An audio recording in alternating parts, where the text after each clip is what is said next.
Okay okay okay bro, ഇത്ര ആവശ്യമില്ലായിരുന്നു. ഇത്ര വലിയ പടത്തിന്റെ ആവശ്യമില്ലായിരുന്നു. ഇത്രയും ചെറിയ പടം എന്ന് പറഞ്ഞു, ഒരു കുഞ്ഞു പടം. Bro, the production wise and everything is so good actually. എന്ന് വെച്ചാൽ ആ ഒരു മലയാളത്തിലെ ക്വാളിറ്റി, നിങ്ങൾ മലയാളത്തിലെ ക്വാളിറ്റി എക്സൽ ചെയ്യുന്നുണ്ട്.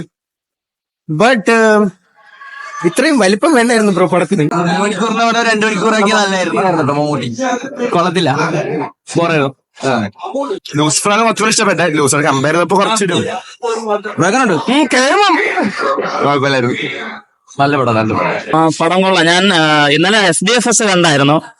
പക്ഷെ അപ്പോഴൊരു മാസം അതൊക്കെയാണ് പ്രതീക്ഷിച്ചത് പോയത്. പക്ഷെ ഇന്ന് കുറെ റിവ്യൂസും ഇത് പടം നന്നായിട്ട് ആസ്വദിച്ച് കണ്ടവരെ എന്നോട് കുറച്ച് കാര്യങ്ങൾ, സ്ക്രിപ്റ്റിനെ പറ്റിയിട്ടൊക്കെ കുറച്ച് കാര്യങ്ങൾ പറഞ്ഞിട്ടുണ്ട്. അപ്പൊ അതിലൂടെ മനസ്സിൽ വെച്ചിട്ട് ഇന്നിപ്പോ രണ്ടാമത് കയറി. ഇന്ന് കാണാൻ വേണ്ടി വന്നല്ലോ, വേറെ ഒരാഴ്ച വന്നപ്പോ കയറിയത്. അപ്പൊ ഫസ്റ്റ് ടൈം കണ്ടത് വെച്ച് നോക്കുമ്പോഴത്തേക്ക് ഇത് സ്ക്രിപ്റ്റിന് കുറച്ചുകൂടെ പ്രാധാന്യമുള്ള ഒരു കഥയാണ് തോന്നുന്നത്. ആ പറയുന്ന പൊളിറ്റിക്സ് ഒക്കെ കുറച്ചുകൂടെ എവിഡന്റ് ആയിട്ട് ഇപ്പം മനസ്സിലായിട്ടുണ്ട്. അപ്പൊ ഏകദേശം ഈ ജനഗണമന പൃഥ്വിരാജിനെ ഏകദേശം ആ ലെവലൊക്കെ പൊളിറ്റിക്സ് പറയുന്ന ഒരു നല്ലൊരു കഥ ആയിട്ട് തോന്നി. മാസം മാത്രം പ്രതീക്ഷ പോയാൽ ഈ കഥ മനസ്സിലാവത്തില്ല.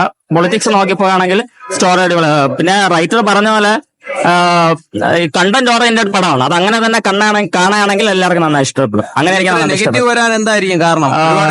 നെഗറ്റീവ് എനിക്ക് തോന്നുന്നത് ഈ ഓവർ എക്സ്പെക്ടേഷൻ, ഈ മാസ് എലമെന്റ്സ് മാത്രം പ്രതീക്ഷിച്ച് പോയത്. ഞാനും FDFS ബുക്ക് ചെയ്തപ്പോ അത് പ്രതീക്ഷിച്ചാ പോയത്. അപ്പൊ അതിന്റെ ഒരു കുറച്ച് കുറവുണ്ടായിരുന്നു. അപ്പൊ അങ്ങനെ പ്രതീക്ഷിച്ചിട്ട് പോയതായിരിക്കും. പിന്നെ ഓവർ ഹൈപ്പ് ഉണ്ടായിരുന്നു. പിന്നെ ക്യാമിയോസ് ഒരുപാട് പേര് പ്രതീക്ഷിച്ചു. ഞാനും ഒരുപാട് പ്രതീക്ഷിച്ചു. പലർക്കും ലാസ്റ്റ് വരുന്ന ക്യാമിയോ ആരാന്ന് പോലും മനസ്സിലാവാത്തവരുണ്ട്. അതെ. പിന്നെ അതേപോലെ ഈ മറ്റേ ഹിന്ദിന്നാണെങ്കിലും മറ്റേ ഷാറൂഖ് ഖാൻ, അമീർ ഖാൻ, തമിഴ്നാട്ടിൽ നിന്ന് മറ്റേ രജനികാന്ത്, അങ്ങനെ ഒരുപാട് ക്യാമിയോസ് ഒക്കെ പ്രതീക്ഷിച്ചു. അതൊക്കെ ഇല്ലാത്തതും ചിലപ്പം ഓവർ എക്സ്പെക്ടേഷന്റെ ബേസിൽ കുറഞ്ഞിട്ടുണ്ടായിരിക്കും. പക്ഷെ ഇന്ന് ഞാൻ നന്നായിട്ട് എൻജോയ് ചെയ്തു. കമന്റ്സുകളൊക്കെ വരേണ്ട ആവശ്യമില്ല. നല്ല ക്രാഫ്റ്റിലും ഇത്രയും ക്യാൻവാസിലൊരു പടം മുൻപ് കണ്ടിട്ടില്ല. പിന്നെ ഇത് ബേസിക്കലി ബാക്ക് സ്റ്റോറി പറയുന്നതാണ്. അപ്പൊ ആ സമയം വരുമ്പോൾ ലാഗ് ഫീൽ ചെയ്യുന്നതാണ്. പക്ഷെ അതൊരിക്കലും അങ്ങനെയല്ല, ആ രീതിയിൽ കാണുക. Super film. Good, well executed movie, new concept, but yeah, love seeing Lalitan on screen after a long time. Visually, it's a treat for everybody. We missed this Lalitan on screen for a long time. ലാലേട്ടന്റെ മധ്യവേശൊക്കെ എങ്ങനെ ഉണ്ടായിരുന്നു മൂവിയില്? കൊള്ളായിരുന്നു. നല്ല സാങ്കേതികത ഉപയോഗിച്ചിട്ടുണ്ട്. ഇതിന്റെ ഒരു direction എങ്ങനെയാണ്? സൂപ്പർ. ഇവിടെ എന്താ പറയാനുള്ളത്? ആരെ ഇതിൽ ഭയങ്കരമായിട്ട് ഇഷ്ടമായത് പടത്തില്? എന്തിനാണ് ഇത്ര നെഗറ്റീവ് അപ്പൊ ആളുകൾ പറഞ്ഞോണ്ടിരിക്കുന്നത്? നെഗറ്റീവ് ഒന്നുമില്ല, അത് L3ക്ക് വേണ്ടി കുറച്ച് ലാഗ് അടിച്ചിട്ടുണ്ടെന്നുള്ള. ജംഗിൾ പൊളിയാണ് പടം, ജംഗിൾ പൊളിയാണ്. എങ്ങനെയാണ്?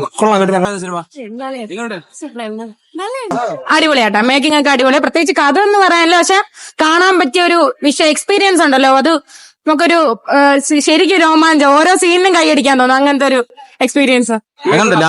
പിന്നെ കത്തിക്കും. ലാലേട്ടനെക്കാട്ടും എനിക്ക് സത്യം പറഞ്ഞ പൃഥ്വിരാജിനെയാണ് ഏറ്റവും കൂടുതൽ ഇഷ്ടപ്പെട്ടത്. ലാലേട്ടനെക്കാട്ടിലും ഒരുപടി. പിന്നെ ലാലേട്ടന്റെ ബോഡി ഗാർഡ്സ് ആയിട്ട് ഒന്ന് ചേട്ടൻ വരില്ലേ, അവരൊക്കെ ആരെ നോക്കണമെന്നായിരുന്നു കൺഫ്യൂഷൻ. എല്ലാവരും അടിപൊളിയായിരുന്നു. നൈസ്, കാണാനൊരു കണ്ടിരിക്കാനൊക്കെ കൊള്ളാം. പക്ഷെ ലൂസിഫറിന്റെ ആ ഒരു ഇത് കിട്ടിയിട്ടില്ല. അടിപൊളി. നല്ല മൂവിയായിരുന്നു. എല്ലാരും അവരെ ക്യാരക്ടേഴ്സിനായിട്ട് ചെയ്തിട്ടുണ്ട്, ഇഷ്ടപ്പെട്ടു. നല്ല മൂവി എന്ന് പറഞ്ഞാൽ നല്ല മൂവി, അടിപൊളി. Mohanlal, Prithviraj super, Karthikeya he super, അടിപൊളി. ടൊവിനോ സൂപ്പർ. ഇഷ്ടപ്പെട്ടോ പടം? എങ്ങനെയുണ്ട്? കൊള്ളായിരുന്നോ? സൂപ്പറായിരുന്നു. വിചാരിച്ചതിനേക്കാളും അടിപൊളിയായിരുന്നു സിനിമ. പ്രതീക്ഷിച്ചില്ല ഇത്രയൊരു ഗുമ്മുണ്ടാവൂന്ന്. പക്ഷെ നല്ലായിരുന്നു, നല്ല ഫിലിമായിരുന്നു. എല്ലാവരും ഓരോരുത്തരെ പറ്റി പറയണം. എല്ലാവർക്കും പറ്റിയൊരു റോളായിരുന്നു കിട്ടിയത്. നമ്മൾ എക്സ്പെക്ട് ചെയ്യുന്നതിനേക്കാൾ അപൂർവമായിരുന്നു. ഡയറക്ഷനൊക്കെ സൂപ്പറായിരുന്നു. ക്യാമറ ആയിരുന്നാലും ഒരു രക്ഷയില്ല. പ്രതീക്ഷിച്ചില്ല ഇത്രയും നല്ലൊരു ഫിലിം മലയാളത്തിന് കിട്ടുകയെന്ന് വെച്ചാൽ വലിയൊരു കാര്യം തന്നെയാണ്. അടിപൊളി ഫിലിമായിരുന്നു. എടുത്തു പറയാൻ വേണ്ടി ആ ജംഗിൾ സെക്കൻഡ് ടൈമാണ് ആ ജംഗിൾ പൊളി, അതായത് ഏറ്റവും നല്ല സീക്വൻസ് അത് മാത്രമല്ല. പിന്നെ ഇടയ്ക്ക് ഒരു ലാഗ് ഫീൽ ചെയ്ത, അത്ര കുഴപ്പമില്ല. Lucifer much better. എടുത്തു പറയാൻ എന്റെ ഫ്രെയിംസ് ഒക്കെ എല്ലാം കൊള്ളായിരുന്നു. ഫസ്റ്റ് ഹാഫിലെ ഫ്രെയിംസ് പ്രത്യേകിച്ച് അടിപൊളി ഫ്രെയിംസ് ആയിരുന്നു, എല്ലാം നല്ല ഫ്രെയിംസ്. അത് ചുമ്മാ അനാവശ്യ ഡീഗ്രേഡിങ് ആണ്. പക്ഷെ സിനിമ കൊള്ളാം, പക്ഷെ ആ ഹൈപ്പിനൊത്ത് വന്നിട്ടില്ല, അത്രേ ഉള്ളൂ. വേറെ ഒരു ഇഷ്യൂ ഇല്ല, ബാക്കിയെല്ലാം ഓക്കെയാണ്. ലൂസിഫറിന് അത്ര എത്തിയിട്ടില്ല, എന്നാലും സിനിമ ഓക്കെയാണ്, കുഴപ്പമില്ല. മേക്കിംഗ് ഒക്കെ അടിപൊളി. പൃഥ്വിരാജിന് ഹാറ്റ്സ് ഓഫ്.